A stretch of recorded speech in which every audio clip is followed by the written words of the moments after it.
what can I say, everybody? That is a pretty killer Kickstarter trailer. I just found out one of my friends was involved in it, which is super cool. Hey, everybody, welcome to Kobold Chats. We're going to get into Alchemy in just a minute. I have a few things to go over for news. Nothing long. This is a short one this time for all of you. So instead of us talking here, let's go over to the board.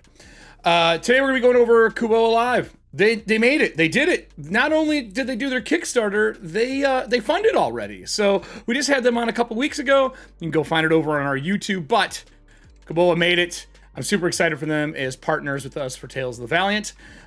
Feel free to back them if you're looking for a South American fantasy setting with a gorgeous art. And then they're what would be races in 5e, but in their game, they're called forms.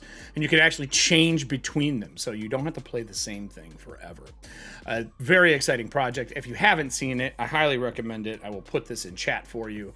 So that is our second group that has made it through Kickstarter and all the hurdles and the gauntlet, and they've succeeded. So Vineyard, Kobold, congrats. With us, we also have a big digital sale right now. We did our moving sale because we're moving into, I believe, Detroit with our warehouse to making shipping easier. So today I want to show that we also have our digital sale going on as well. There is a lot on here. If you're a digital person like myself, while I have books around me, I use digital for all my streaming stuff. A lot of things on sale, some pretty deep discounts on some of them. Check this out as well if you are looking to pick up some more Kobold Press in your life. Now, that's it. That's all. Oh, Packet 3. I should probably mention Packet 3. We got 40 pages of monsters right now, finally out. I interviewed Wolfgang Bauer with his Gremlin mic. He has the worst mic of all time. We love you, Wolfgang, but it was bad, bro. But we did go through what is different for monsters, what is the same, how we're keeping things together, and I'm going to dive into it a little deeper when we do our live play next week. That's right, the Swollbald fighter and our Kobold Wizard are back as we fight our Treant using the new Packet 3 stuff. So join me next Kobold Chats for a 2-hour session as you do your best in the live play where you play the characters to see if they survive this 3-stage tyrant boss. I don't think my Swollbald's going to survive. I'm a little worried. Other than that, if we're ready, I'm going to bring on Chris. Are you ready in the background, Chris, to talk some alchemy? How you doing, buddy? The first time we've met, I think, and like actually had a conversation today for 30 minutes. That's it. That's all we've had. I would love to just have you kind of give us the short version, who you are in the company, the normal Marvel tour, as I say, the intro, and then we'll get into all the fun stuff. Heck yeah. Well, how I'm doing? I'm halfway through a Kickstarter, so I'm hanging on to life right now, but very excited, powered by hopes and dreams. But yeah, I'm Chris Eddy. I'm the CEO, co-founder of Alchemy, and designery guy. Do all the design work for the company and the platform. So yeah, man, we're super excited about Kickstarter. We're excited to be sort of announcing our version 1, really revealing all of our content partnerships and really activating I think what we've been working on for a really long time. That is awesome, dude. Well, I want to start off with what you just said. You're doing all the designery stuff from one graphic designer to another. Can I just say it is one of the prettiest VTTs I've ever seen. Was there a goal up front that not only did this have to be theater of the mind to start, you have tactical maps. We'll get into that in a little bit. But was there a goal to make this look different than anything else we've seen? Like there's an aesthetic to this that doesn't really exist outside of like phone app and video game market. Yeah. I think for me, the thing that I love about designing interfaces and user experiences is really trying to capture a vibe. Yeah. And anything that I've ever done, be it like a music app or a TV shows and movies or anything I've ever done in the past, it's always been about like, how do we create like a really cool, like enjoyable experience that you just want to spend time in? Yeah. And so I think aesthetically, like I wanted to create something that was really clean, obviously really easy to use, but also like looks sort of more sophisticated and polished. But I think also like there's a million things here, but the other thing is, I mean, we call Alchemy a window into any story world, which means you got to be able to swap that out with fantasy or, horror or sci-fi or anything, and it has to kind of take on that look. It can't look too fantasy or too anything. So so really we tried to create something that was colorless and clear, and something that could really take on the shape of anything that you put behind it. That's so it's different though, because while having that vision for it, UI UX has come a long way in just the last 5 years, and how we produce it and what apps are out there to actually make UI and UX easier to design.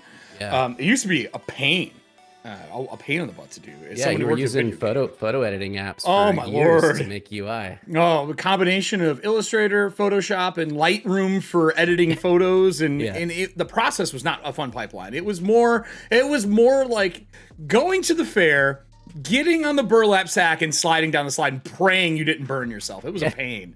It was such a pain. When you started the process of like, okay, we're doing this, you said that this is a window. Mm-hmm. When did that come to realization that like we are making something that isn't just tactical maps, that we want it to be a window? Where did that come from? Yeah, I think what happened was this was like 2018.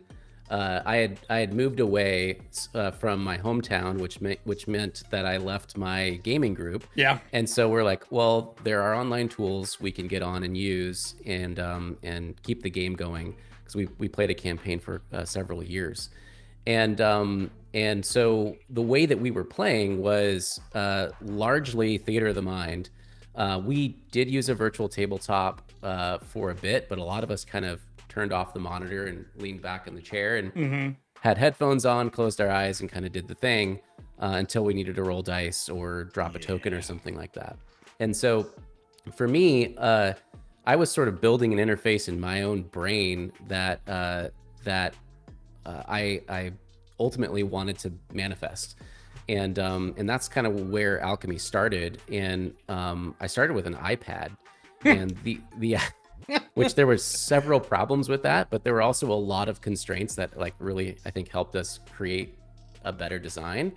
But the iPad sort of as a represented this window that you could hold in your hand. It's just a piece of glass, right? And so my thought was, what could you see if you look through this?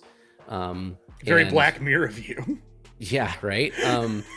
And so there are all these different worlds that you could show, but I was kind of thinking about the UI like a heads-up display. Sure. Like if I have a spaceman's helmet on and I'm exploring some off-world place, what tools do I need to augment my exploration of this place? And so yeah, that mixed with just lots of vibey details, that's kind of where we ended up. So it sounds like you GM a lot, is what I'm hearing. I'm actually a player more than I GM. Really? Yeah, I do. I've GM'd a couple of really big campaigns, and when I do, I go really deep. The person who created a VTT goes really deep. I never would have guessed. Pretty much a part-time job. I think a lot of people can probably relate with just really wanting to make Thursday night or Friday night like incredible and surprise everyone and prepare something for everyone. And I having like a music background, I would write my own music. No, I never would have guessed that you had a music background. But or like recording voiceover or something like that. Like just other elements to help bring more senses into the immersion. Yeah. I agree. I mean, taking what you're good at outside of, behind the screen, as everybody says, and bringing it in.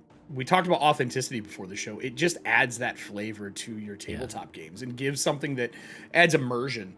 In your VTT that you're making, you have made it pretty damn flexible, to be honest. Like, there is a lot of stuff you can do with it. I've already made 2 different worlds, trying to make my own setting that I have in there, on top of making one for TOV and making sure that it's something we can use and how I'm going to use it streaming moving forward. Because my concerns are always, will it work on air? How does it run? Is there problems? Because you run into issues with Chromium just in general. Why did you all decide to make this not only browser-based, but it looks like you also have an app you can download? Was there a reason behind that? Yeah, I think, I mean, first and foremost, like, I gotta give a shout out to Isaac, my co-founder, and the engineering He's the brain gentleman in all behind the it. videos, correct? Yeah, Yeah. yeah. Okay. The long metal hair. Yeah. Yeah. Um, Respect. he he's been really the champion of flexibility and versatility for the platform. You know, as a designer, we're always trying to solve problems, but boiling the ocean is never one we want to solve. We like to solve very specific things that like we can really wrap our minds around, do something really, really well. Right. But Isaac's always been the one that's like, hey, well, what about every other game system or different dice mechanics? Or, you know, we might create this really great world building feature for us in our original content, but what about for everyone else's content? And so it's been a really cool like push and pull that has forced us to, I think, take a longer road, but a better road that is to create a platform that people can really unleash their creative energy and express themselves in, whether they're world building or telling a story or streaming or whatever. So I think that's where the versatility comes from. Where the accessibility comes from is the idea of wanting to connect as many people to game night as possible, because that's problem number one. And so if you can only play this on a PC, or you can only play it on a Mac, or you can only play it on an iPad, which is where we started. I mean, not many VTTs work on an iPad because you're dealing with a very small UI UX. Yeah. There's no right click. There's a lot of limitations that I believe the cleanliness makes the end product usually better because you cut away the fat. It's like a workout program for UI UX. It really is. Yeah, and that's why we did it. And it was almost masochistic to do it that way because it was hard. Yeah, that's reverse. You literally work to reverse. Yeah, I mean, and there's kind of this old adage in UX design of like mobile first design, start with the smaller screen and scale up, and we knew that at the time, no one could play a VTT on a mobile device, not smoothly. Yeah, and so we wanted to start there, but yeah, I like. For us, when we prototyped Alchemy, we never meant to like release it to anyone besides our 5 friends, and we just kept throwing features out. And we also were doing iPad because Isaac was a Swift engineer. That was kind of his main thing, was doing iPad apps, and or iPhone, and so. But it was telling when we had to literally buy 5 iPads and ship them to all of our friends because none of them had them. And then in 2028 or 2020, we did the Gen Con first exposure playtest hall to just show people for the first time. Yeah, you guys only had iPads. Yeah, and like God bless the Gen Con crew because they had to go find people for our games that had iPads. And anyway, I do actually remember that. I carried a Surface at the time. I'm like, hey, do you have an iPad? It's an iPad. I'm like, no, it's a Surface. I'm doing design work. They're like, oh, do you know anyone with an iPad? I was like, someone in this room has one. But I mean, what a, like Wilson said, so you're saying you decided to play in difficult mode right out of the gate. Yeah. Yeah, 100%. I mean, that was like everything is better that way. It's harder. Obviously, there's so much more constraint, but like I remember when I was learning how to play guitar, I had the worst guitar ever. Like the action on the bridge was way up, like it was an acoustic, it was steel string, like it hurt my fingers as like I remember all that middle schooler.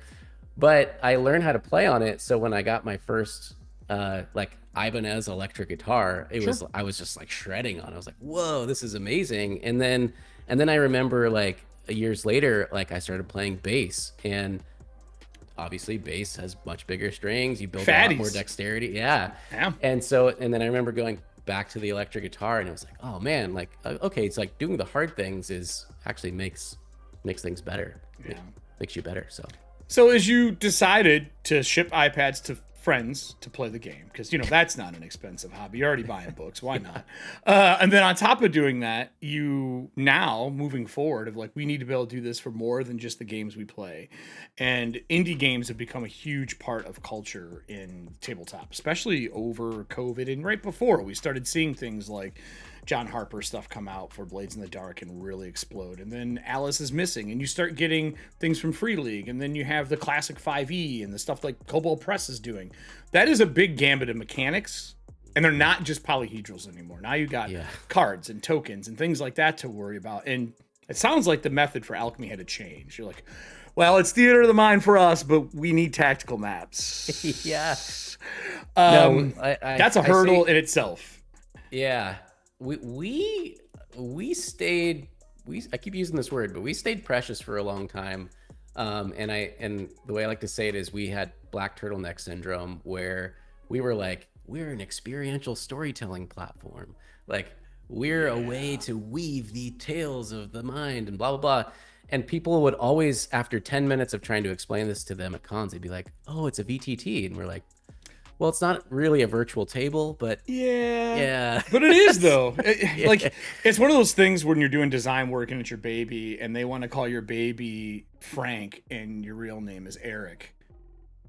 Yeah, that is a personal thing. With I'm a saying. K. Yeah, and I go by my last name for my partner of 20 years is called me by my last name for as long as I can remember. I come to this company and they're calling me Eric, and I don't respond. Yeah. It's kind of like that. Like, but you have to give it up and just go with what they're saying. Like, VTT is the nomenclature. That's what everybody knows it as. You just got to ride with it.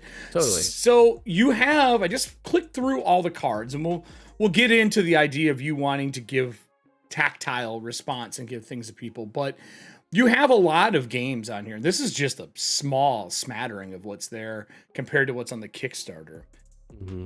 When you started doing this and you had to start grabbing in these and making cards and making all the worlds and making all the rules, how long was it until you realized that the character sheet needed to just be a blank piece of paper? I mean, honestly, for a really long time, we wanted to, just like we chose iPad as as a place to build our interface and everything. We wanted to do 5e D&D really well, because we knew that though that's the most popular system by orders of magnitude, it's also one of the crunchiest comparatively. Miniature games is the only thing after that, and then maybe Rollmaster after that. Yeah. So we figured if we built a really slick, full-featured 5e experience, that we could roll back a lot of things to create, a Year Zero engine or a Powered by the Apocalypse or something like that. And so, again, kind of going the long way around, we built 5e, but we also built 5e as a sort of a system builder. Oh, okay. And so what we have now, and what we sort of waited to have in place before we decided to launch this Kickstarter and announce our version 1, is a system to build systems. And that's something we have now, which is, I think, the force multiplier that will allow us to go to Kickstarter and say, 56 titles and counting, like, we can do that. 12 unique game systems, like, with full bespoke support, we can do that for sure. Well, then we got to talk about the real thing in the room then, and the most difficult thing. How have you enjoyed the convention tour? Because that's the only way you got all these people on the project. There's no other way to do it. I mean, you can cold call, but we all know that's not how that goes. Yeah. Wow. I think we have our livers to thank for alcohol is your friend. For everything. I mean, we hit the festival or the con circuit really hard. You did. And we've got a lot of really fun stories about showing up to parties we weren't invited to with a cooler of beer in a parking lot. That's what I do. I mean, that's kind of the secret sauce. And, it is. And luckily, I mean, we've spent a lot of time touring and on the road, and I see so many similarities between being in a band and like taking your booth on tour and going to cons. Way more setup though. Yeah. Way more. Yeah. You walk into a place and they have speakers for you already. They already got monitors ready to go.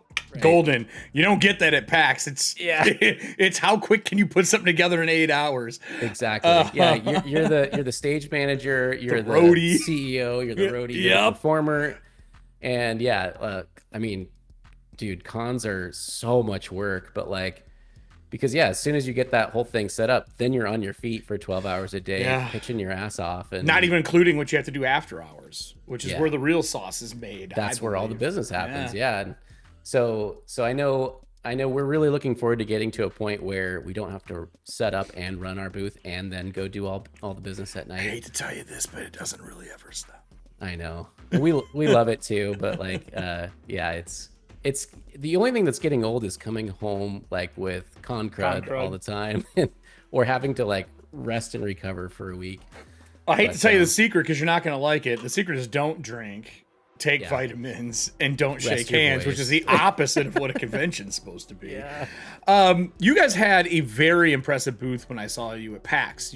And PAX is the place where it has that video game environment, Unplugged or any of the other ones, where they expect you to present as if you are Sony, Microsoft, or a video game company, which means the budget has to be bigger, or you have to be really smart about how you build your booth. Right. Did you hire somebody in to build your booth, or was that another one of those love letter to conventions that you all did together as a group? Yeah, I mean, I remember walking into Gen Con, I think it was 2018, with my gaming group, and we had just barely started playing around with Alchemy, and I remember walking the convention hall floor, and 2018 was amazing. It was just bustling. Yeah, and I think it was the 50 year. It was insane. Yeah, so brought $3,000 in alcohol with me. Yeah, Sun King Brewing. Oh yeah, Sun King. But seeing that, like, we were bit by the bug, and it was like, all right, this is the goal now. Like, we want to be a part of this community. We want to get to Gen Con. We want to exhibit. And little did I know, like most other cons, you can just kind of sign up for, pay the money, and get in. Gen Con, you sort of have to kiss the ring for a couple years and apply and, go through Entrepreneur's Alley, which is like their, newbie thing. If you get accepted, the process of getting a booth at Gen Con is like a grueling 4 or 5 year process. Yeah. Or you tag onto somebody else's booth to help split the cost. That's the best way to do it. Find a smaller vendor, partner with. That is a hard road. Yeah. But yeah, so with that sort of being the inspiration, we knew that we wanted to do something. We knew that we wanted to invest in conventions. Yeah. And it's something that, like, when we went to our first one, we didn't see any other like digital tool sets there. Like D&D Beyond wasn't there. None of the virtual tabletops were there. And we were like, it was mainly publishers, creators, and then just a lot of fans. Some tool sets for making maps, things like that. Yeah. And a lot of cosplay stuff. Crimson Chain, always in the middle. Always. Right. So with us showing up, it was like we sort of had the party to ourselves, and it was something where we're like, okay, well, let's invest big on a booth, and we designed it ourselves. We had a feeling. Created the graphics. Yeah, we found a really awesome booth maker. We actually, it was funny because, we don't have a huge budget. We still don't. And I remember one of the funniest times for us ever was shopping for a booth, and we were shopping on usedbooths.com. Yep. Which, if you haven't gone there, it is a real thing. It is a real thing. It's really fun. It's really funny to do it. Yeah. We would get on video chats, have a few beers, and then shop for used booths, and you'd have like a crown molding booth or something. Yeah. And like, how can we use this? Yeah. How do we upcycle this booth that didn't make it? Yeah. But like, if you think about that industry, like how many upstart companies invest $20,000 in a booth and then go belly up? Like, where does the booth go? Did you buy during COVID? Was it during COVID? Because I'll tell you what, I bought 3 booths during COVID for other companies, and that was like the best time to buy it. Because we all knew it was going to come back at some point. So one guy bought a booth, hasn't used it yet, and that was worth probably $200,000, and he got it for like $25K. Yeah, and it's a big 50 by 100, like it's a car show booth. Right, nuts so to me. Expensive. It is insanity how much money goes into it. So first time I saw that site, I was like, man, I wonder if I should just design booths for a living. Apparently, there's money in this. Yeah, there is, and I mean that's a whole nother world in it. It is, but We ended up going with we bought a new one, but we found this really great like manufacturer that creates modular booths, because we're like, well, we're shopping for a 10 by 10 right now, but You next want it year to hopefully grow it's or a 10 by shrink. 20. Yeah. Yeah. And so now we have something where we can pull a podium off and go put it somewhere, and it's pretty cool. I mean, and you are definitely more on the tech savvy end of the tabletop industry. Not only because you're making a virtual tabletop, but just in general, you're reaching beyond what a lot of technical companies are doing in this space. And that's because of all your backgrounds working in programming and engineering. Yeah. Like you said, Swift. Like, I don't think a lot of people even know that's a thing unless they work in iPhone and iPad.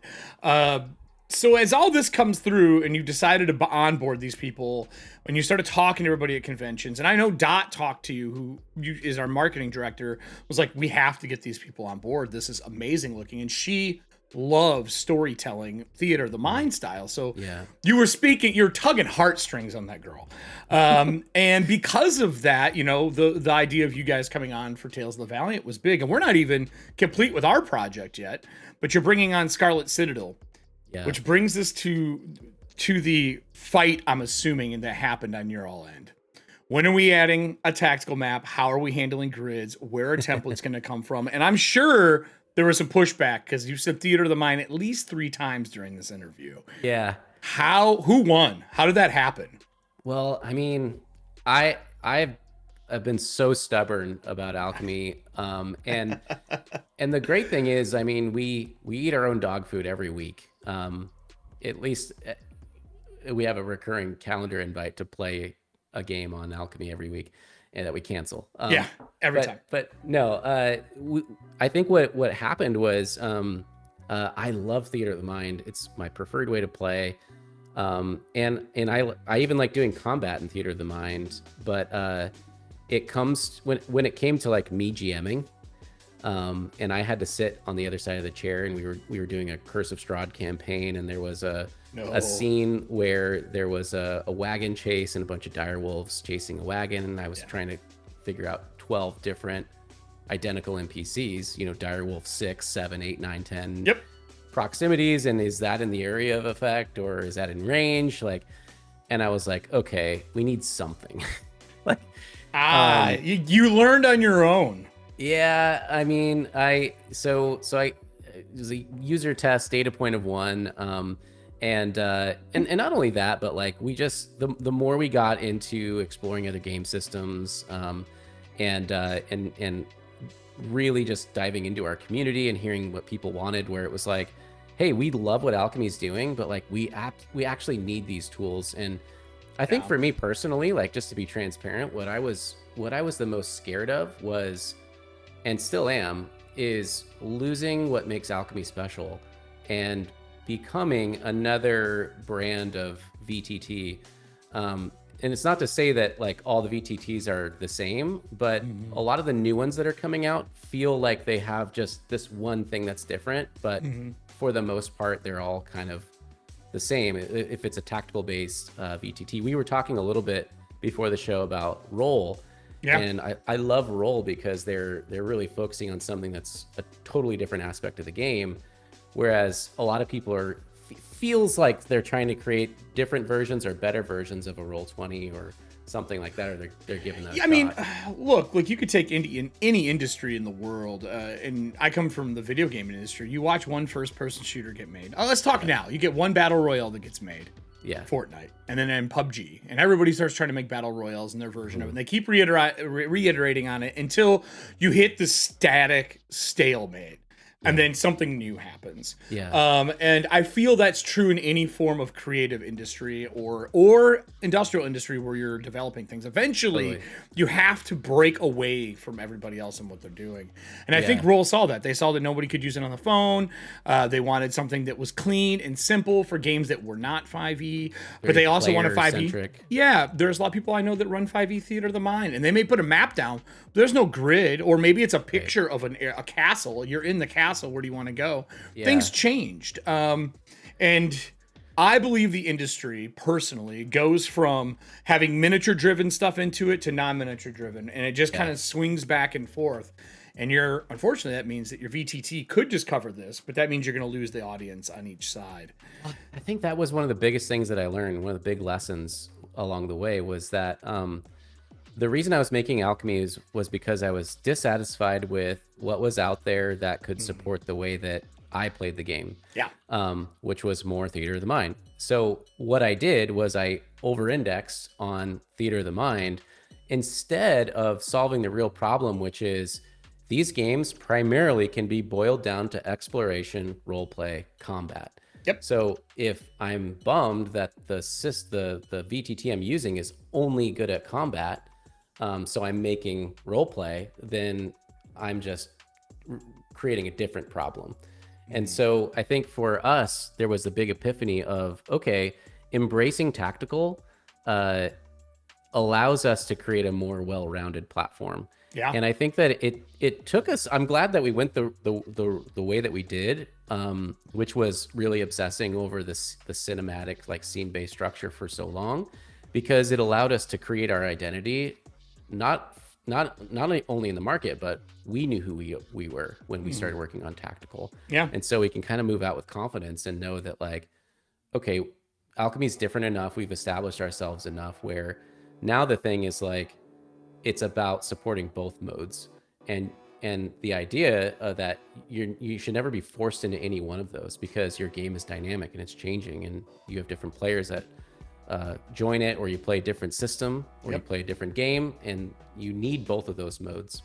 Yeah, I find that some games require it and other ones don't. And the page I have up right now on your Kickstarter, I think for me is the embodiment of the look of Alchemy as I went through the process of learning it, which is your platform features, your gameplay. I love the splash page that you have that sets tone. As a GM, as someone who GMs 99.999% of the time, it sets tone. It lets you have something that's there. It lets you see your chat log, which you guys have now changed to actually have history in it. It saves it, which was a great update.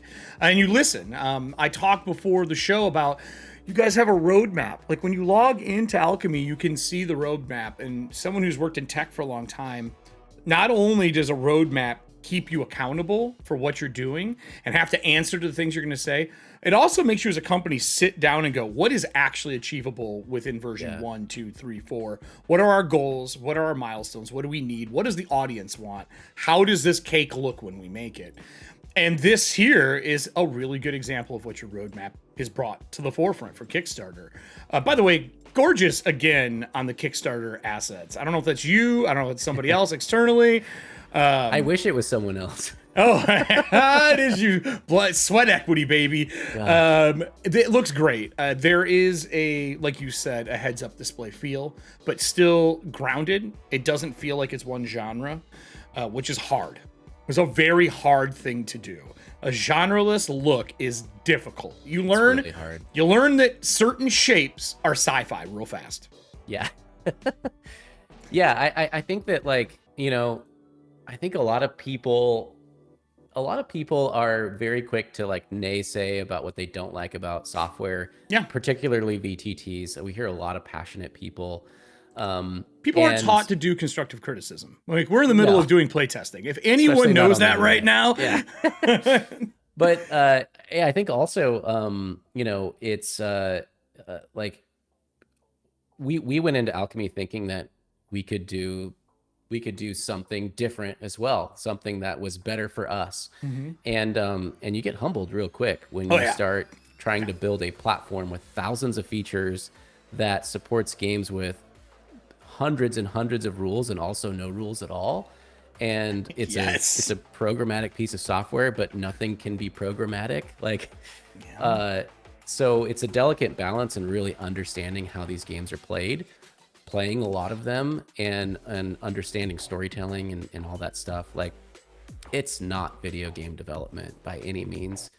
No, because it's too flexible. Yes. Video games are refined, and they're actually, if they don't feel like railroads, they still are. Yeah. Tabletop RPG is not. Everyone's home game is different. Everyone's convention experience is different. Yeah. And every game is different. No matter what third-party publisher is making something under the OGL or ORC, It is different, and it is Yeah. crazy the amount of versatility a virtual tabletop has to have to be successful. Well, and honestly, that's been one of my favorite aspects of this project. That's made it the project of my lifetime, which is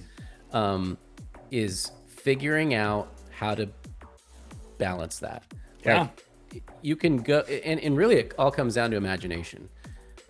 You can go to a place where you give the brain too much, you give it too much automation, you give it too much asset fidelity, all of these things, and now it expects more and more and more and more, and it lets you down.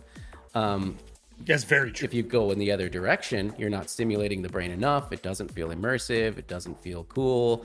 Like, so there's this really tricky middle ground where there's a lot of things that we could have done that are like integrating. We could have built this on Unity. Yeah. You know, we could have made a lot of things.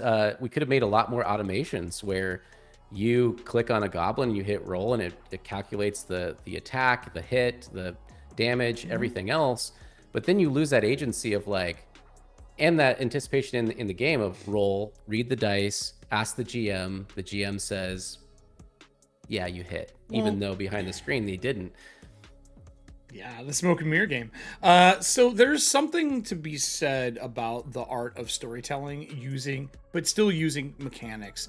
You know, you go to LARPs and everyone thinks there's no rules to LARPing, but there is rules to LARPing. Yeah. And there are rules to 5e, and there are rules to Alice is Missing. They're not the same rule sets, but they are rules. And the same thing for us. Everyone asked Kobold Press, Project Black Flag, Tales of the Valiant, what are your rules? They're like, well, they're 5e adjacent. They run parallel, but we're on a new track going to a new destination. Like, we don't want to be 1000% 5e, but we want you to be able to use all the stuff we've made for 17 years, you know? Yeah. and we don't want you to feel like your library is no longer valid because we went, we're making something new. We didn't want to do that. Some people really want something new. And that we've told people there's nothing wrong with that. We all play more than one game. Well, some of us don't. You, by the way, if you only play one game, you are the luckiest bastard in the face of the planet. Let me tell you what, if you can just focus, you only play Rollmaster for your entire life. I harp on Rollmaster a lot. My buddy plays it. But it's if that's all you do, kudos. Yeah. I wish I was that person instead of going, ooh, new book. But when you were developing this, and like you were saying, what I say is that it's the uncanny valley. If you go too far one way, it's a video game. If you go too far the other way, it's a kid's game. Yeah. And there's this weird spot in between where you want it to be amorphous, where you can move it around and do what you want with it. That's as a storyteller. Right there. You telling a story in the same system that I tell a story is not the same experience. Okay. And the GM needs to be able to make that call, and the players need to be able to make that call, not the software you're using. Yeah, and that was honestly like another reason why we really embraced tactical hard was I started looking at it as I'm not building a very inclusive game system for a lot of storytellers if all I'm doing is, you know, cutting you loose on this theater of the mind thing, because, you know, some people can describe incredible rooms and situations and smells and all this stuff because they're storytellers or they have a theater background. But some GMs like rely more on the rules and the tactics and counting grid squares or hex grids and, you know, and I think that hit me pretty hard where I was like, oh, like, well, I want everyone to be able to use Alchemy for sure. Right. And the player's side too, though, we talk about the GMs a lot. I do. And you say you're a player more than that. There are a lot of players out there that I could describe the same thing the same way or change it in the same dungeon or in the same forested space. But when they see a picture, it grounds them. In the moment, they are there. And I feel like, correct me if I'm wrong, that's kind of what that splash page is for when you land. It's that like, boom, this is the moment. At the beginning of that trailer, we see the person in the cloak with a little bit of animation, just enough people to go, oh, wow, I know where I'm at. And it's come a long way for, I think, storytellers and tabletop game people, that they're realizing environments may even be more important than character art. Because it puts your character in the scene. And that's been so exciting to see this shift. Yes. There's been a lot more people, a lot of these folks, these creators are map makers who are saying, oh, I'm going to make environments for my maps. and and it's cool because it fits perfectly for Alchemy. Yeah, shout out who's Mark the guy you brought on? And Jay Peku, Peku, yeah, I love his stuff. They now have the front shot or the isometric style, or the picturesque version of it, and then it really just turns into a top down for your battle map. And even if you don't measure your scale of movement, just being able to say I'm in this space next to this creature or this thing, let you know when the GM wants to do things storytelling wise. There's that argument of I wasn't next to that monument when it went off. I told you I was over here. It stops that argument in theater of mind, which I don't care how good you are, unless people like to fail forward, that argument will happen. And honestly, like that's my favorite way. That's like my favorite way to do this is like this hybrid view where you've got that scene, and so the scene says you are here, and you got the music and the sound, and that places you somewhere where you can orient into the world and then play. And then when you switch to tactical mode, if you don't have a map attached to that scene, it's just going to blur the scene out and drop a grid where you can move tokens and stuff. And I love that view. For me, that is tactical because now we're measuring the sphere or the cone or the distance or the orientation of where I am. But I'm not saying, and my players aren't saying, I hide behind that rock and I want to pick up that stick on the battle map. Right. It's like, that's not theater of the mind. That's playing in like an isometric video game or a JRPG. What is it called? That's the, the old Myst style. Is that really an object? Can I pick that up off the ground? Yeah. There are moments though, like, I find that maps are something awesome. If someone notices something on a map that I don't notice and they want to bring it into the set, I'm a yes person until no makes sense. And sometimes those maps are what do it. And the maps you brought on, some of the people who are involved, amazing. My Patreon is so expensive every month. Let me tell you that. Same. Because I stream, and because I stream, I want to support patrons and Patreons that are making things that I can use for my shows, because there's being a single creator and being able to afford the things that are there to show on screen is hard. The DMCA licensing stuff right now, like, let's not even talk about music. You do music. For hell, you better make some DMC free music. Music. Everything we put on Alchemy is DMCA free. It is such a nightmare. And that brings us into streaming. How drunk were you when you decided that streaming needed to be involved in this platform and your life wasn't hard enough? I mean, pretty much every decision on Alchemy was being drunk. Oh my God, dude. When I saw you announce this, that you're going to be streaming and you had some names on it and you're like, we're going to make this streaming as well. I was like, they're going to have to do video and audio and oh my God, the servers. My brain melted a little bit. Yeah. Why? Well, I mean, so we call it Alchemy because I think because it explodes. Yeah, there you go. That's why. But primarily we're focused on a gameplay experience, building worlds, discovering content, and streaming, and those 4 things together on the same platform, able to communicate with each other and work together. It's the alchemy of those things together that makes a magical experience. Sure. Because if your VTT's over here and your voice and video's over here and your music's over here and your rules are over here, and then your OBS is here to pull all that together, like, that's not an immersive, fun, easy to play setup. Well, OBS is for people who like to torture themselves. Trust me, I know. But you brought it into one where it's gonna be streaming, and you even, as someone who ran, I've run 3 living communities now for Shadowrun, for Kobold Press. I did something on the side, and then for some other ones as well in my own right now. And we love our people in our Discords to be able to spectate and come in. And I don't want to stream the whole thing because a lot of it's audio for us. And we have ICRP chats where people are talking in character before the shows and the games. And I really treat things like a show or a TV series because I think it's the most relatable thing. It used to be books. TV is what is relatable now. Sure. And the ability to have it all in one spot really helps. And now you have it where people can drop in and watch your game and not bother you while you're doing, but they can watch what you're doing and hear if they're using your audio and everything else. But you brought in not only just the video, it's clean like everything else that you do. You've brought in the ability to stream it. Is this going to kick out to like Twitch and YouTube? Is that a long-term goal? where you can be like, put your Twitch in, put your YouTube in, and send? Yep, that's the long-term goal. I think where we're going to start for version 1 is you can pop out a new experience that's castable. Gotcha. So anywhere you might need to send a screen, whether that's YouTube, Twitch, or the living room TV, it'll pull that, and it'll pull that, yeah. And then that solves your at-home game stuff too, then. For sure, yeah. Smarter, not harder. Yeah. So on that, you've got all of your scenes, all of your music, you've got all your video, and you don't necessarily need to worry about spoilers or sharing your GM screen or running 2 accounts, or something like that. That is a big problem I was going to ask about, is running 2 accounts. I have to run 2 accounts when I stream right now because you can't share your GM stuff. Right. It's a real simple problem to solve. It is super easy, but nobody wants to solve the damn thing. but we're excited to dive into that because we asked ourselves the question early on, like, what if Twitch was made for TTRPGs and actual plays? You're being very kind. No. Sorry, I'm gonna interrupt. What if when Twitch fails and falls apart? Because their big brother goes, "You're not making the money we want." Yeah. Let's be real. That's the real case scenario. Justin TV, you're kicked out of college. Can you please do something more? And then now what? Yeah.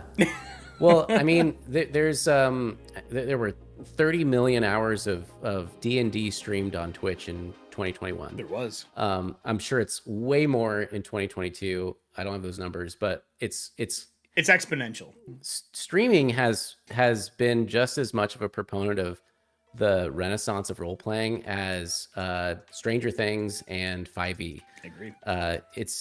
It's allowing people to see into the game, to learn the game, and to understand that, like, there are different ways to play it, and that way looks fun to me. I want to play it that way. Mm-hmm. And we find when people stream Alchemy, it teaches people how to use Alchemy. Yeah, like it's a great tool in that respect. And so from the very, very beginning, I always was very excited about this idea of Alchemy being a place that you can come even when you're not DM prepping or playing a game or whatever, but like any day of the week, and just watch other people play. It's a virtual hobby shop. Totally. Exactly. You're showing up to the digital 0-1 brick and mortar and hanging with your friends and watching what they do. It literally is that kind of feel. And I did not click for me until I had finished doing what we were doing, and a buddy of mine wanted to see what it looked like. I was like, oh, I can do that really easily. There's something that changed when I realized that I could treat it like my living communities. And the streaming aspect for me is just something that makes me excited moving forward for Kobold Press and streaming Tales of the Valiant and the things that we're doing. I know they're going to make me scream Scarlet Citadel because you have it on here. It's going to happen. They're going to be real surprised with what I do with it. But I think you guys have hit a mark that is not a mark most people have hit, and a very high bar you've set for yourselves. Even if externally it doesn't look like a high bar, as someone who's worked in tech, the internal bar is real high. Yeah. And you all are making some great strides in doing this. So in the audience, if you have any questions, hit a Q, put it in there. We'll answer questions here for about 10 minutes. If you have any, I have one that I wanted to ask out of the gate. First off, thank you for taking 18 minutes to record and answer my questions. That is something that I do, and I thought I was the only person on the face of the planet that answered questions that way. There's something about the video. I had not seen that video program before. Oh, Loom is a lifesaver. Yeah, I used the new Dropbox one for it because they have the new replay. But there's something about the ability to see it in action. And then, like, that last question is like, oh man, I typed that like crap on my phone. This made no sense. And so I could comment and respond to them. But there's something about the process of seeing it in action that makes it click for a majority of the audience without putting a number. And I think that the tutorials, your weekly updates that your partner does, that stuff helps people onboard. And onboarding is the scariest and hardest part, and maybe harder than making the tool. Onboarding anyone into a game or technology, there is a little bit of fear in adopting something new in anything that you do. Nobody wants to do anything that they're not good at. No, hell no. Well, I mean, maybe there is, but I don't know that person. I gotta say, you guys have kind of crushed it here. In this Kickstarter, you funded right away. I'm assuming your expectations are now very Shattered. different than what they were before. Yeah. You're also adding a marketplace, and if we get questions, then we'll go over it. But my first question runs to marketplace. Marketplaces are weird, man. The hardest part with content is, do I take it with me afterwards? Who owns it? How does this work? And the people who are buying don't understand how the process of having to license something from Kobold Press to put out and why it can't go somewhere else because Roll20 owns that platform. It's a very odd conversation. You are doing a marketplace. So instead of arguing about logistics, are you going to open this for people to be able to sell their own stuff? Anyone? Is it going to be a vetting process? How are you going to keep this aesthetic that you have? Because while it looks great, you're hand holding your aesthetic right now. Yeah. And you warned me you were going to ask the hard questions. Yeah, I did. Yeah, this one's maybe one of our most like controversial points, but I'm very open about it, which is there are a lot of marketplaces where you can buy TTRPG content for VTTs. There's Drive-Thru RPG where you can buy any PDF from anybody. And now Roll20 is connected to that. Yeah, and there's something to be said about quantity over quality, but nowhere does there exist a highly curated content marketplace that is sort of held to that same standard of like the Xbox game store or the PlayStation store, where as a shopper or as someone trying to discover new content, you know that everything has been vetted, everything has a standard of quality because our team creates all those integrations.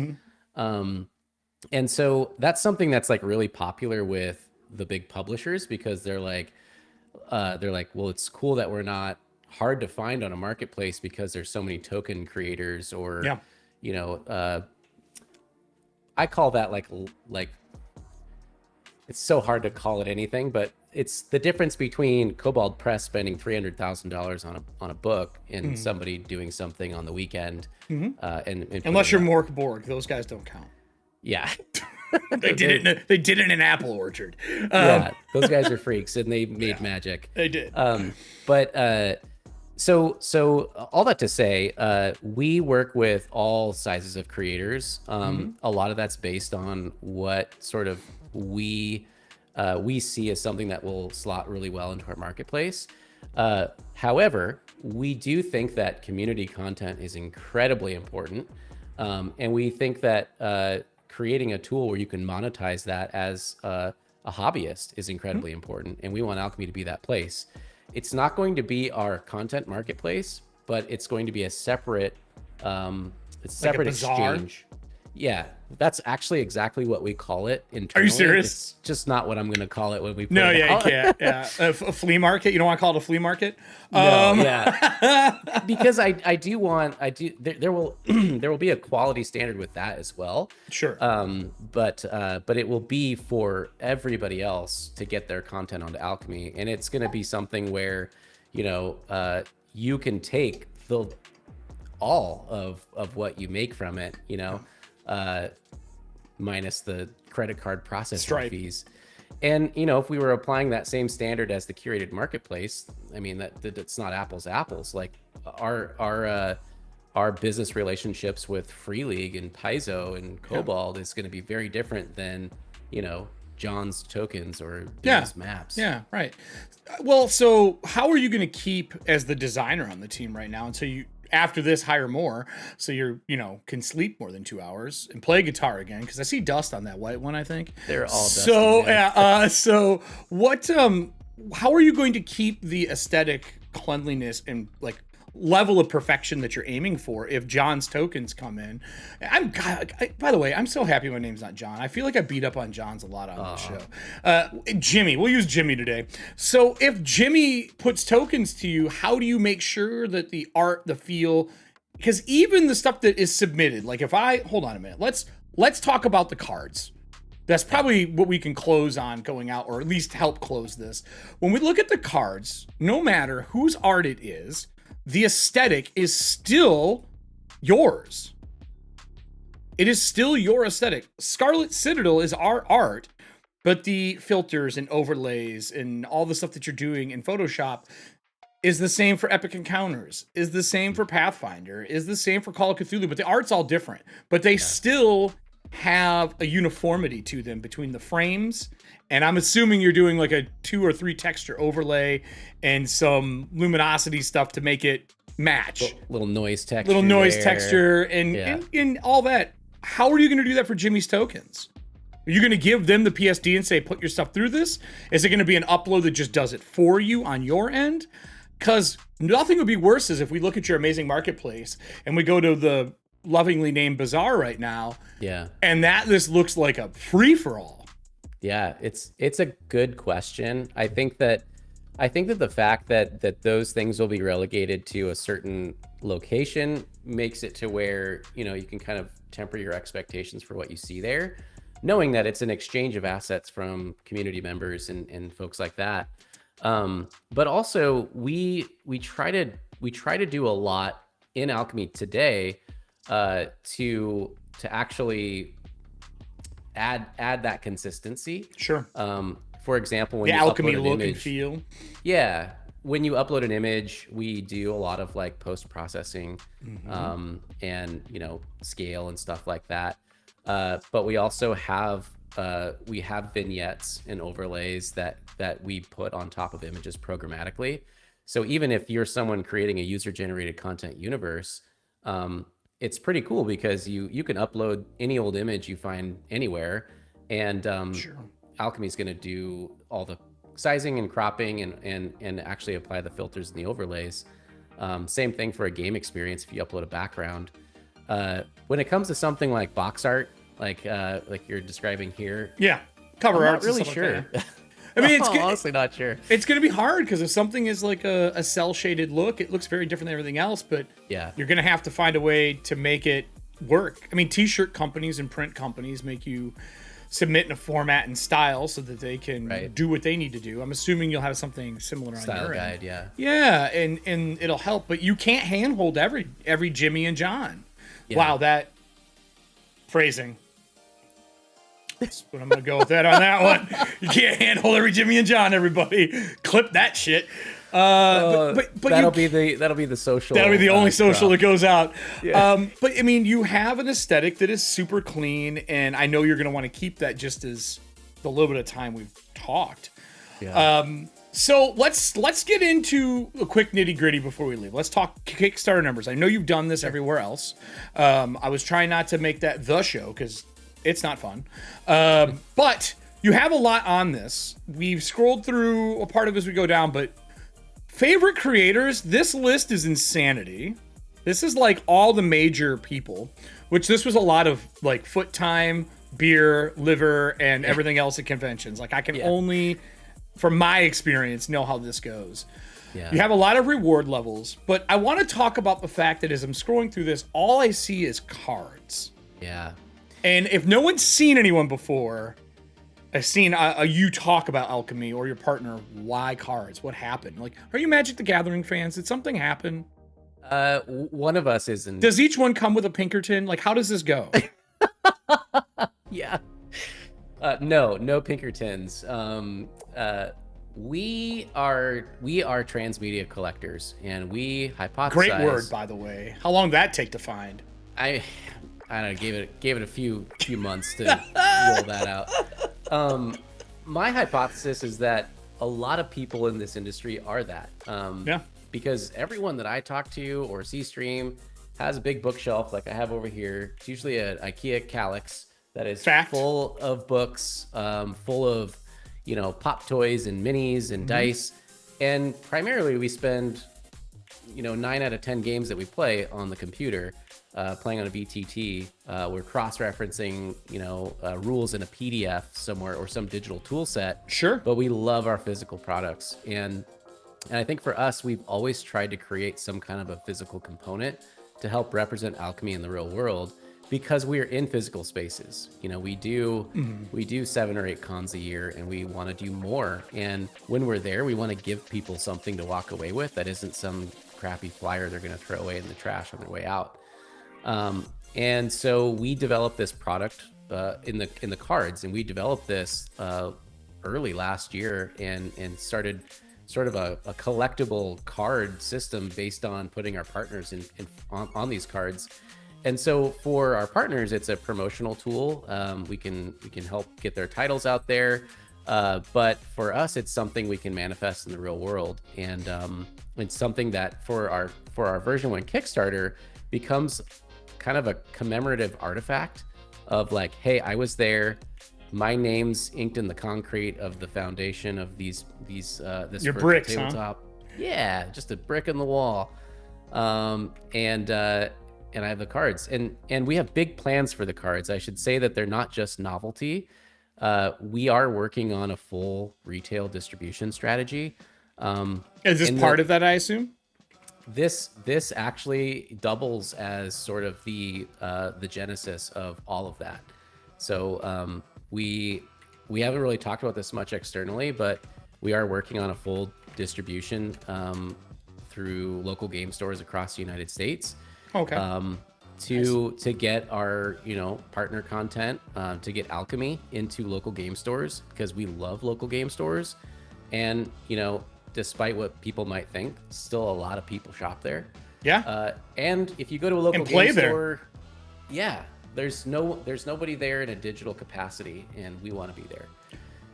Well, and you have the right tool for it. I mean, this is me being frank about it, but you have something that runs on an iPhone and an iPad. So if they're at their store and they want to lay it, or they want to, when you have your casting abilities, send it to the TV in the showroom, they can.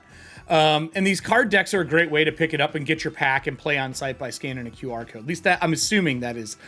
I always remember checking out at Toys R Us before it closed, for people who were buying those cards, they gave you points for whatever video game you're playing. Yeah. And that was kind of the retail aspect of it. Retail therapy is a thing. Sometimes it's Amazon, sometimes it's a storefront online, or you go to your game shop to chill with your friends and you buy an Alchemy pack because you guys want to learn to play Tales of the Valiant, and you buy Scarlet Citadel with it. Yep. I know for us, huge. we want to have these in vending machines one day. That's kind of my goal. We need to talk afterwards then, because I have something coming up. Awesome. So are those cardboard packs? Is that how those are going to be sold, not foil? Yeah. So we were originally thinking foil. This is a prototype set of the fantasy deck. Have fun cutting that out yourself? No, we ordered these from an incredible board game manufacturer called GPI. Okay. Yeah, good peeps. But we were originally going to do foil, but 1, environmental concerns. 2, when you rip a foil pack, you just got a bunch of cards and that sounds better to you. Yeah, it sounds pretty good. Sounds good. Sounds like Tic Tacs. It's like an Orbit gum case. Okay. So you've got the flap here. This is where your code's gonna go. Oh, nice. To redeem all the cards inside, but and you can store them. Yeah, you can store them in here, and then inside you've got. Actually, I think I have the Scarlet Citadel card here. Yeah. So this is the prototype of the. Ooh, they're foiled, like the old flares. Yeah, they're foiled. They're linen finished. For our enhanced titles, we're gonna do a like an iridescent foiling on top of it, so it's like a holographic. But yeah, you've got all of your titles in here, and each have the QR code. Mm-hmm. They're all individually numbered, so yeah, they're really nice cards. Well, this is probably a question you're not gonna want to answer. What are you gonna do for players? For players, what do you mean? Well, that's a GM buying that 90% of the time. Are you gonna have like item packs that come out, custom flair character sheets for people where they can buy it? Are you going to have anything like that for the player side of things? A lot of these cards, some of them are item packs from Loot Tavern. Okay. Some of them are, I'm looking at the horror deck now. Music, I guess that's for a lot of scene building, NPCs. Yeah. So, I don't know if you're gonna have like character portrait decks for like that campaign setting, so you can pick your character. Yeah. I don't know if you're gonna have anything like that for the player side of it, because I feel VTTs. Look, tired of all the responsibility being on my shoulders. Players, yeah, buy something. We are working on that too. A way to kind of go in on some of the things that you would buy on Alchemy. Yeah, that'd be cool. We feel the same way. Like, you're buying it for a group. Yeah. So and there's the group to pitch in. What I've found over the years, especially during COVID, is that tabletop RPG groups aren't as monogamous as they used to be. Because of virtual tabletop, you're playing with more than one group a lot of the time, and you're sharing content because everyone is playing, maybe playing Tales of the Valiant with one, Pathfinder with another, and then Alice is missing with another group. Yeah. Who buys that? Who owns that? Whose table is it? And stuff like that. Yeah. So you have a very hard hurdle that I am glad I'm not doing. Yeah, I mean, I think the blessing and the curse of being a designer and sort of like user obsessed is I end up creating a bunch of things where we're just giving people stuff, and then there's the other side where it's like, well, eventually you have to monetize this stuff somehow, so we can keep working on it. Yeah. But we sort of over index on, oh, like, you want to give this to your players? Like, sure. Like, share it. Yeah, and the content decks on screen right now for the different styles, you basically broke them down by genre. You have a few more that you're aiming to unlock, which I'm excited about. They're coming in a box set, which is something to talk about. Like if you get the big box set, you did this with your Founders thing, if I remember correctly. Yep. And you put out one before. It sounded like it was enough of a success that you're like, we're doing this again. Yeah. Are you going to get I know this is going to sound crazy, but are you going to sell any physical products at conventions, like hard wooden boxes to put all your cards in, made by like Elderwood Academy or something along those lines, to make something a little sexy? Shout out Elderwood if you're listening. Hit me up. But I can make that happen. Don't worry. We are, we're full steam ahead on this as a product line. Like we started the Founder Box last year as a way to pay for our conventions. Yeah. And it's expensive. Yeah, we bought a booth, and we paid to get ourselves to 5 conventions. Thank you to everybody who bought one of those. And so now it's our goal that anytime we go to a convention, it's not a burnt marketing expense that like we've budgeted to lose at the beginning of the year and hope to quantify somehow. Well, we want to sell stuff at cons to help us pay for hotels and flights and all that stuff. So yeah, we fully intend to really build this product line out. We think it's going to be cool and fun for people to collect these cards, and they're going to have a value to them too. Like, so I can't wait for map packs to come out and you scan them in and you have maps, because there's just something sexy about map packs. So on this Kickstarter front, I let people get questions, but it looks like we're answering. I will say we're getting a lot of unanimous, yes, I love this. This is great, which is awesome, which means we're doing our job right now. With this, you do have the big dog, which is the Lifetime Unlimited. I have it on screen right now. I don't know if this is your biggest backer level, but I think your partner saying they were surprised how many people picked up Lifetime. Yeah. It was one of those things you're like, oh, this is a lot of people.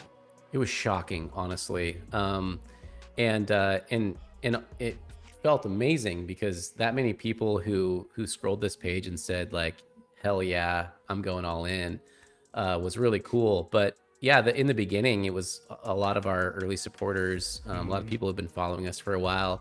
They jumped right on. And what's funny is the 2 days before the campaign went live, we added this tier. I've always been someone who's skeptical of like that highball ones. Yeah, that $1,000 tier, $2,000 will create a character with your name on it in the book. And I've always kind of considered those like meme tiers. Yeah, that's actually what I call them as well.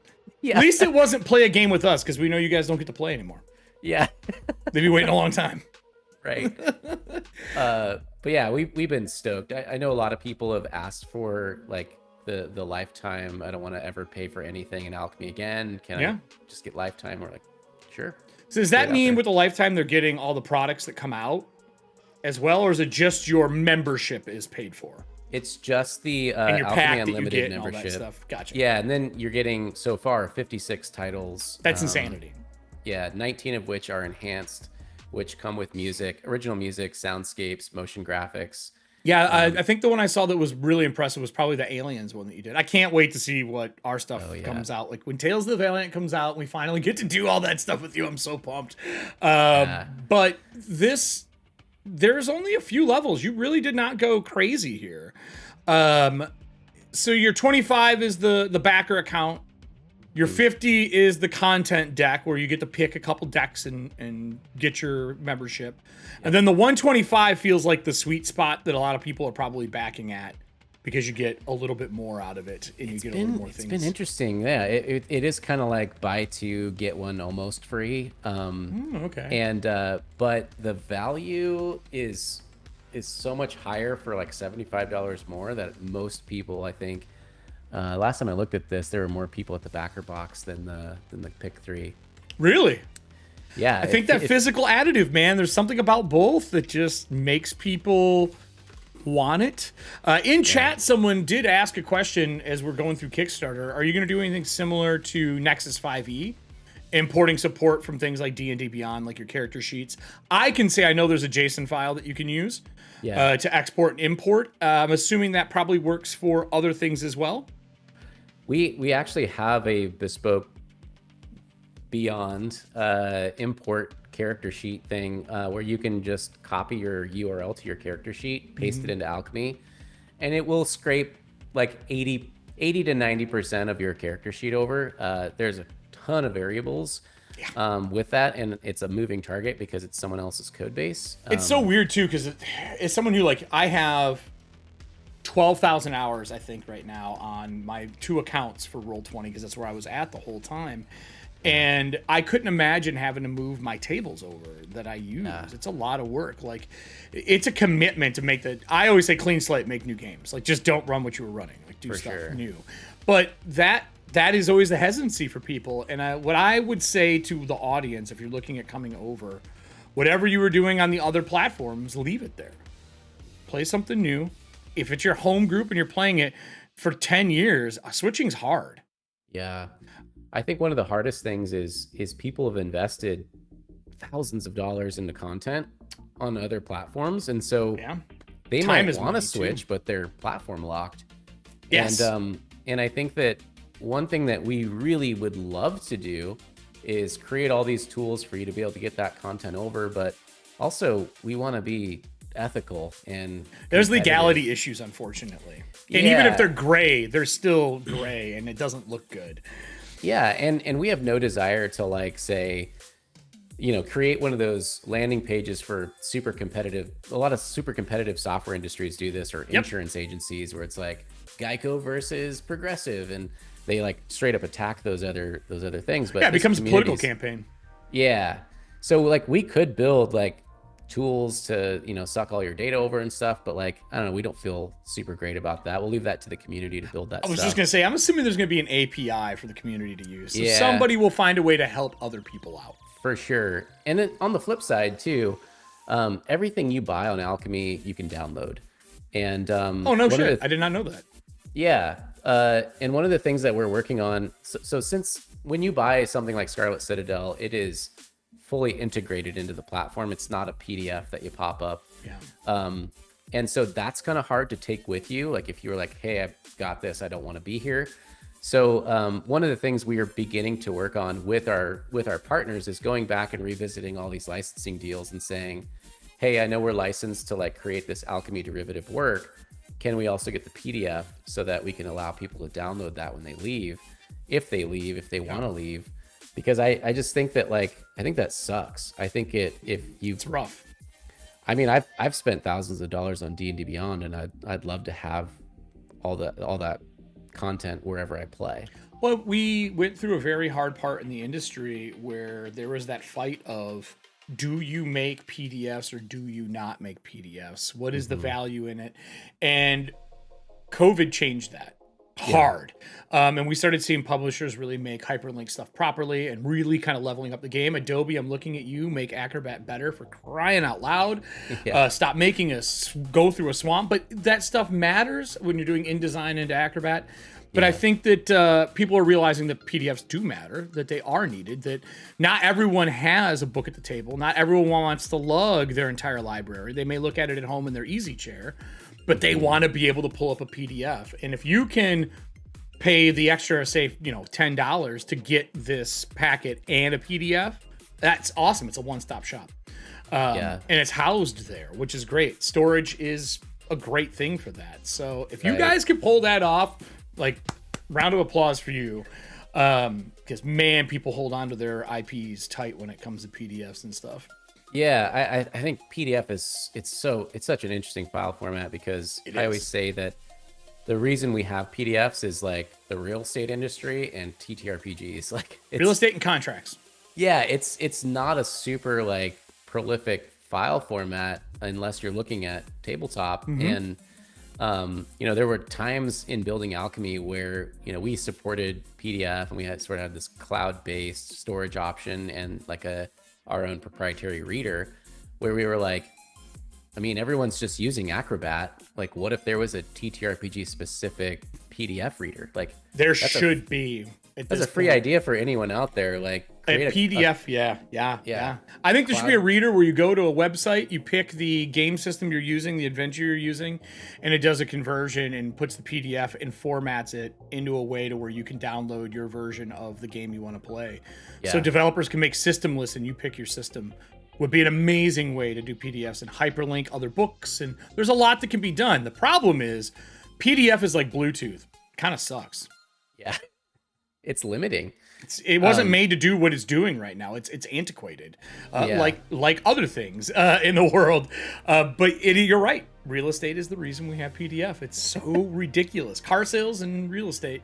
Right. So I'm excited for you all. I love that the Kickstarter is going. I've put it in the chat a few times now. You have 15 days left, I believe, if I remember my numbers right here. I'll take us back to the page. 14 days. 14. It was last night. It was 15 days. Let's go. Halfway. 430,000. You guys crushed it out of the park the first day. I know that Kobold Press is super excited to be working with you. Myself and Dot and Alexander are really excited because we've seen your stuff at conventions. We work at conventions. We are the convention circuit as well. And seeing something like this sprout up for this Theater of the Mind kids that are here is awesome. Yeah. Tactical being added on, and I think for me, how responsive you are to your audience is killer.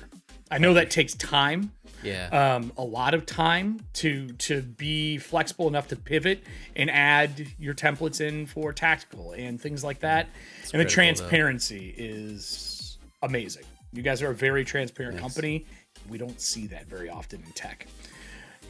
Yeah. I mean, like I was telling you before the show, like authenticity is like one of our 3 like core values as a company, and we just think that that's because this industry, this community is a no bullshit community, and they see through your bullshit. And they don't put up with anything. I mean, because this community is made up of people like me who ate lunch in the band room and played Magic or Pokemon cards at school and whatnot, and and so we've always sort of been on that fringe, and you see the difference in the fidelity of character and what people are really motivated by. And I think that's something that we were kind of scared at first, like, well, we don't really want to be on the internet as people, we don't want to stream ourselves. Sorry, buddy, that's not gonna happen. but like, really, it's a social contract. I'm putting myself out there. Everybody has my name. They can Google me. They can dox me. They can rake my LinkedIn page. And that just means I have to be cool, and we have to be honest and do what we say we're gonna do. And I don't know, we're just really enjoying leaning into that side of things, and the community is really responding to that, and I feel like that's creating like a really great relationship that we have with at least the folks on our Discord that we interface with every day. Now, that just means that next time you're on, I'm going to have to put you on the spot. You're going to have to get your duster out, and you have to play guitar to open the show. Let's do it. I don't know what type of music you play. If you come in with some folksy stuff, I would laugh. But you don't seem like a folksy singer to me. No, it's not the right hairdo for folksy. I'm just saying. Yeah, I would say my peak and all that was screamo and I figured all that stuff. I figured it was. Yeah, bring some punk back.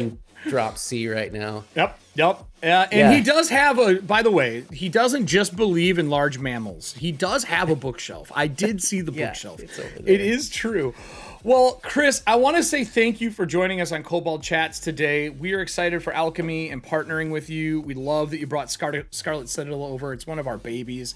It's kind of our love letter to dungeons and how to make an ecosystem. And now with Tales of the Valiant on the way and people picking up Alchemy and having the flexibility to play test Tales of the Valiant just by making a character sheet in there and doing it, I'm excited to see what happens with us in the future.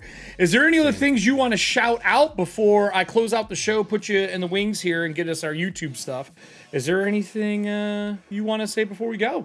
Yeah, I just want to say thank you to Kobold Press and really all of our partners, but in particular, Dot, Alexander, Blaine. You guys have all been so kind, so wonderful. It's been so amazing. We work with a lot of partners and all of them are great, but you find a few, Paizo's another one where they're just salt of the earth people who love role-playing games, incredibly passionate, and it's infectious. And it's awesome to be in the position that we're in where we're like, hey, we're going to shoot our shot. Like, will you guys help us? And, Kobold Press, yeah, take what you need. We're here for you. Like, when you're ready, come back out. Yeah.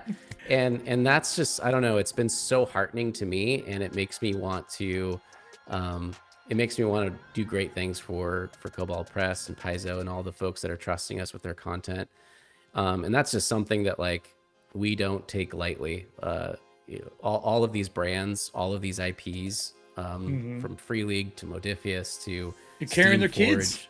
Yeah, and they're all just like, go ahead, Alchemy. And we're like, wow, like great responsibility there. And so thanks to everybody who's trusted us with that, and thanks to all the backers who've been supporting us so far.